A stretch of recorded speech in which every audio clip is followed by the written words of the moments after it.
Welcome students. आज हम बात करेंगे इंट्रोडक्शन टू प्रोपोर्शन पे कि प्रोपोर्शन होती क्या है। बेसिकली हम प्रोपोर्शन को ऐसे समझ सकते हैं कि फॉर एग्जांपल मैं कहता हूँ कि अली एक पर्सन है, ठीक है, और बिलाल एक दूसरा पर्सन है। अब इनके दरमियान प्राइस डिस्ट्रीब्यूशन की जो रेशो थी वो कुछ इस तरह से थी कि 5:7 है, ठीक है।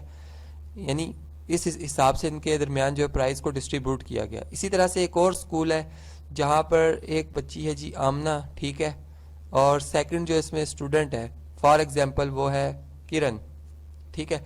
इनके दरमियान जो प्राइस डिस्ट्रीब्यूट किए गए हैं वो भी इसी रेशियो से किए गए कि 5:7, ठीक है। अब आप देखें कि ये चार इंडिविजुअल मुख्तलिफ बंदों को रिप्रेजेंट कर रहे हैं, नाम मुख्तलिफ हैं लेकिन इनकी रेशियोज बराबर है। तो हम यहाँ पे ये बात कह सकते हैं कि अली और बिलाल की जो रेशियो है, Ali is to Bilal is same, यानी यहाँ पे इक्वल का साइन आएगा, as Amna is to Kiran, ठीक है।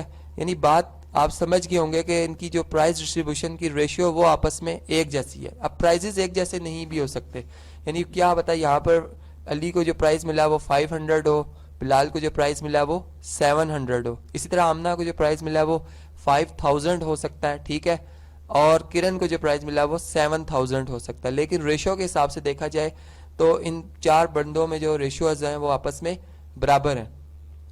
तो यहाँ पर हम इस तरह से सपोज करेंगे कि अगर ए बी सी यानी ए रेशो बी, जैसा अली और बिलाल में हमने रेशो लिया अली इज टू बिलाल, तो इस हम लिखेंगे A is to B is same as Amna is to Kiran, यानी सी इज टू डी।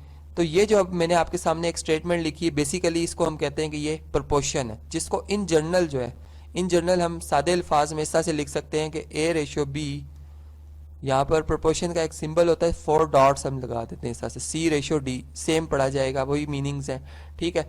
और यहाँ पर जो आपके पास A है ये फर्स्ट टर्म कहलाती है, ठीक है, यहाँ मैं साथ साथ लिख भी देता हूँ ताकि आपको याद रहे। B जो है वो सेकंड टर्म कहलाती है, C जो है वो थर्ड टर्म कहलाएगी, और D जो है वो fourth term of the proportion कहलाएगी। अब आपको प्रोपोर्शन में जो टर्म मिसिंग होगी वो आप फाइंड आउट कर सकते हैं। तो बेसिकली आज का जो टॉपिक था जिसमें हमने देखना था कि प्रोपोर्शन होती क्या है, उसको हमने देखा और इसके हिसाब से हमने समझा कि इसको प्रैक्टिकल लाइफ या आम लाइफ में हम कैसे अप्लाई कर सकते हैं।